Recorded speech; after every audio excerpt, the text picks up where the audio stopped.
ప్రధానమంత్రి మోదీ ప్రసంగిస్తున్నారు. ఇప్పుడు లైవ్ చూద్దాం. की बात की चर्चा होती है और विदेशों में रहने वाले हमारे भारतीय समुदाय के लोग हैं, वे भी मुझे बहुत सी नई नई जानकारियां देते रहते हैं और मुझे भी कभी कभी मन की बात में विदेशों में जो अनोखे कार्यक्रम चलते हैं उसकी बातें आपके साथ शेयर करना अच्छा लगता है।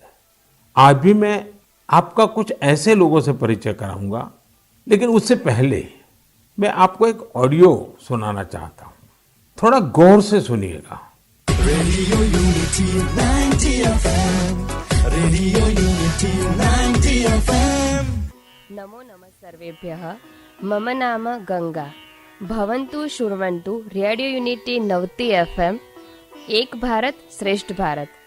अहम् एकता मूर्तयाः मार्गदर्शिका एवं रेडियो यूनिटी माध्यमे आर्जे अस्मि।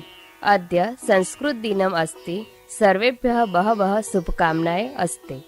सरदार वल्लभभाई पटेल महोदयस्य लोहपुरुषः इति उच्यते। त्रयोदशाविंशतिसहस्रतमे वर्षे लोहसङ्ग्रहस्य अभियानं प्रारब्धम्। 34 टन् परिमितं लोहस्य गलनं कृतम्।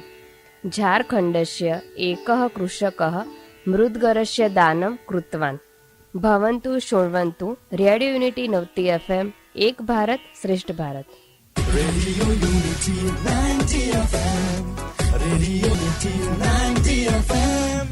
साथियों, भाषा तो आप समझ गए होंगे। ये रेडियो पर संस्कृत में बात की जा रही है और जो बात कर रही हैं वो है आरजे गंगा। आरजे गंगा गुजरात के रेडियो जॉकीज के ग्रुप की एक सदस्य हैं। उनके और भी साथी हैं, जैसे आरजे नीलम, आरजे गुरु और आरजे हेतल।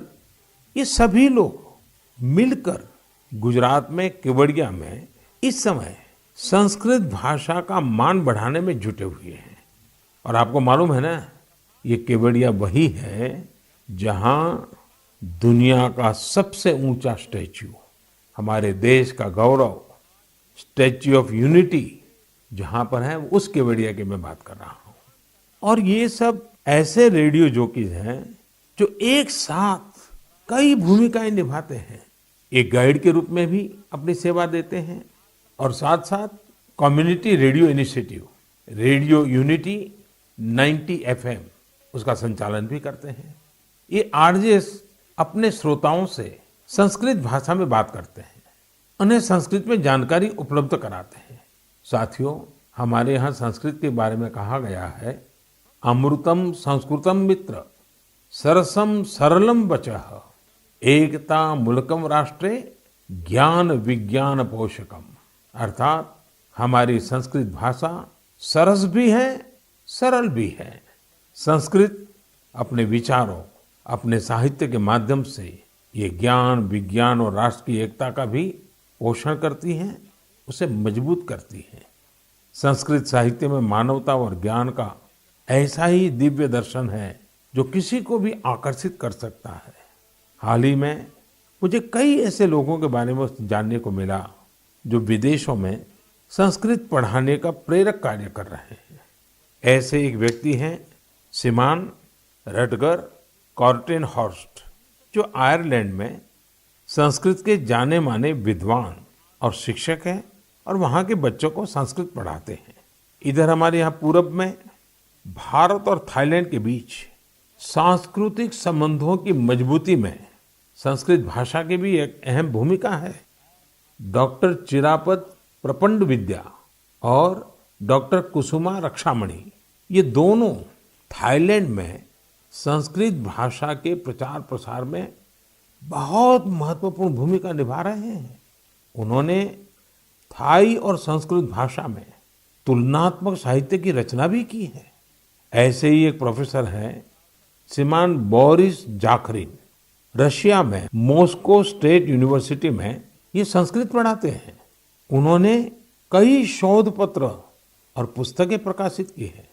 उन्होंने कई पुस्तकों का संस्कृत से रूसी भाषा में अनुवाद भी किया है।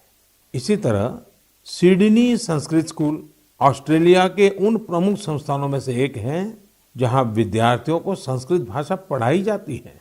ये स्कूल बच्चों के लिए संस्कृत ग्रामर कैंप, संस्कृत नाटक और संस्कृत दिवस जैसे कार्यक्रमों का भी आयोजन करते हैं।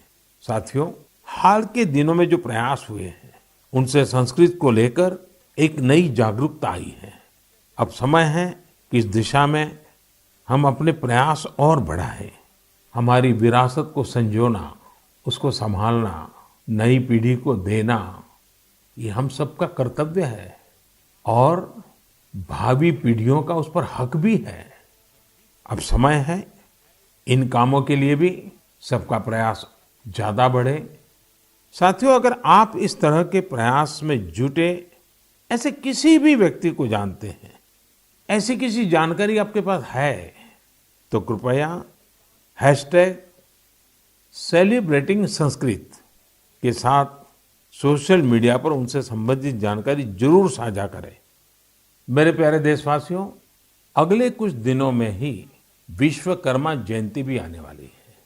भगवान विश्वकर्मा को हमारे यहाँ विश्व की सृजन शक्ति का प्रतीक माना गया है।